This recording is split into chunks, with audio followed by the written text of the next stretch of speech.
Greetings, all you Jackson Jennets, and welcome to your daily dose of donkey with Ginger. It's your boy, the Viking Donkey, coming to you with some Steelers talk. We're in training camp. Things are going. It's looking fun. A little jet lagged, but I'm trying to make up for it. Back on the beat out here going. We got some things to talk about since our last episode. A couple big contracts got handed out for your Pittsburgh Steelers. That includes Chris Boswell getting a 4-year, $16.8 million extension, making him, second or third highest paid kicker in the league. Well deserved the way he's played here. Let's keep it up, Boz. Keep going. And also another guy who deserved a contract based off what he did last year and what receivers are getting. And Deontay Johnson gets a 2-year extension that's going to pay him an additional $36.7 million. I believe $27 million of which is guaranteed over a 2-year extension. So keeping him here for a couple extra years. Good move for the Steelers. I mean, he's a guy who's done well, and they have cap space going into the next couple years where that's something that can be afforded to pay a receiver maybe towards top-line money. Although if you looked at other receivers from his class and his performance, he isn't getting top-line money, but he's right there in terms of performance metrics with all those other guys. Although you could argue his drop rate's a lot higher, and I guess it's not argue, just point out the fact that his drop rate's a lot higher than some of those guys. We got some little camp things going along. Alu just got moved off the pub list, which is good to see. Little nagging injuries here or there, nothing serious yet from what I've seen. Quarterback swapping, who's taking what. Apparently, all three of the quarterbacks heating up. I don't see practice, so I'll wait till a preseason game to tell you what I think. But, just a typical talks of preseason. Maybe the most alarming injury thus far to me is Najee Harris getting a foot injury. Foot injuries on running backs always seem to, linger and affect things.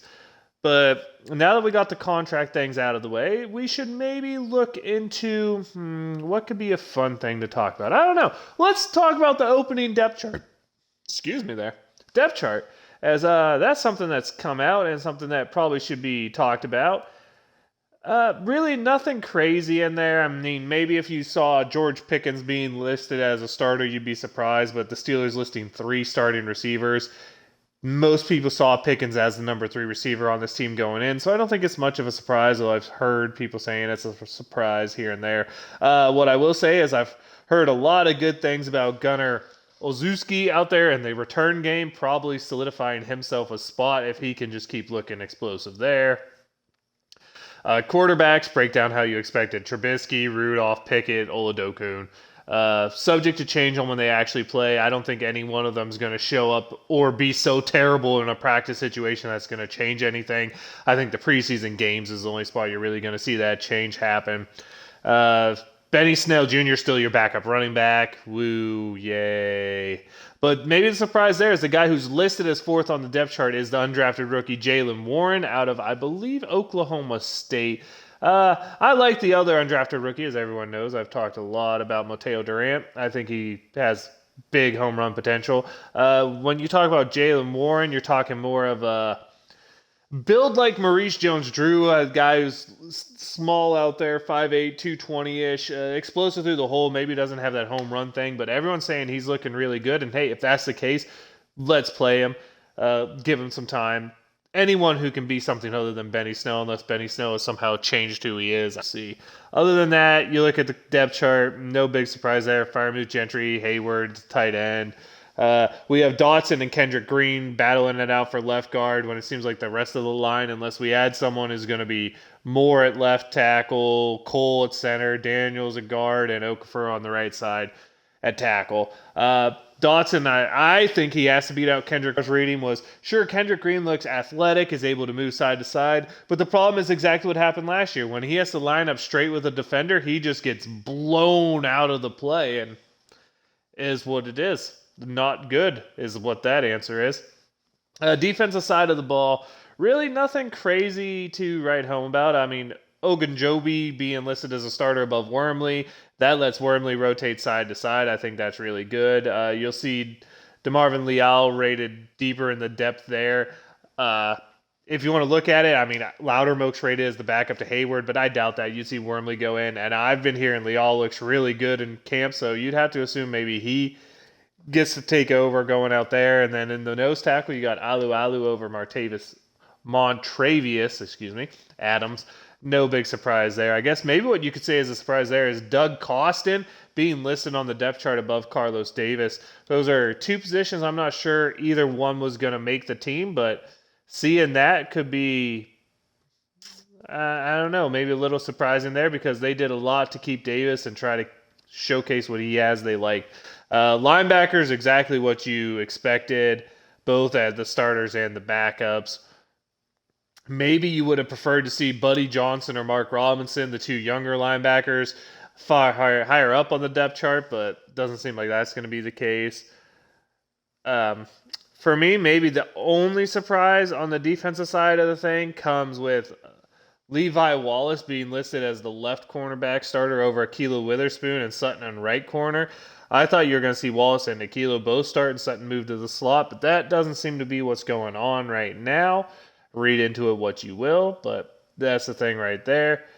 I think maybe the biggest surprise to me on the whole depth chart was DeMonte Kazi, who's been starting in place of Minkah Fitzpatrick when Minkah was hurt at the beginning of the camp, is listed as the backup at strong safety to Terrell Edmunds rather than the backup at free safety to Minkah, which is more the position you'd expect him to be playing.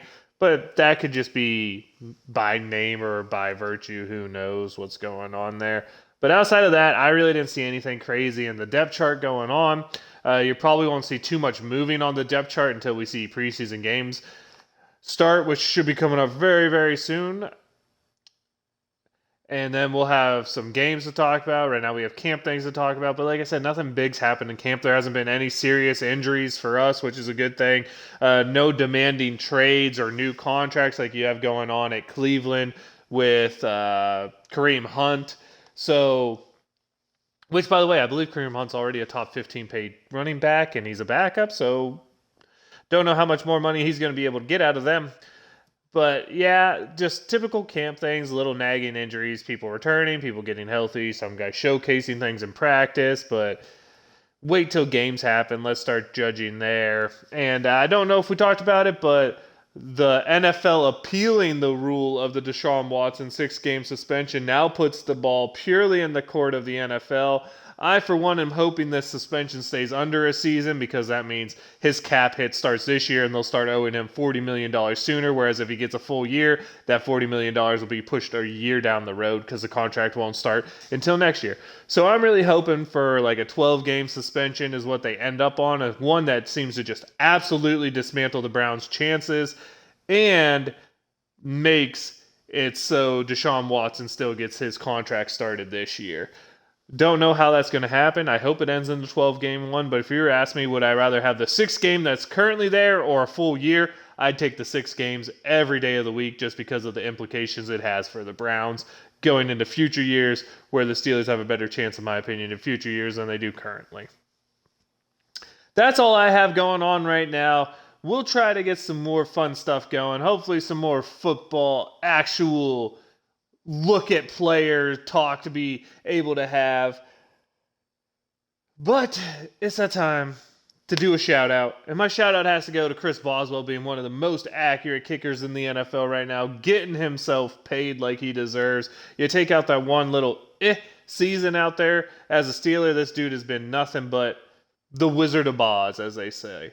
And you got to give a shout out to a man who does that, gets out there and gets himself paid what he deserves. So my shout out goes to Chris Boswell.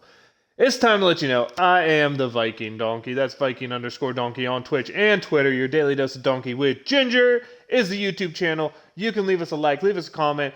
Let us know what you want to see in future episodes. Let us know what you disagree with. Let us know if you think we should talk more about this depth chart than we did and what we missed on the depth chart that was important.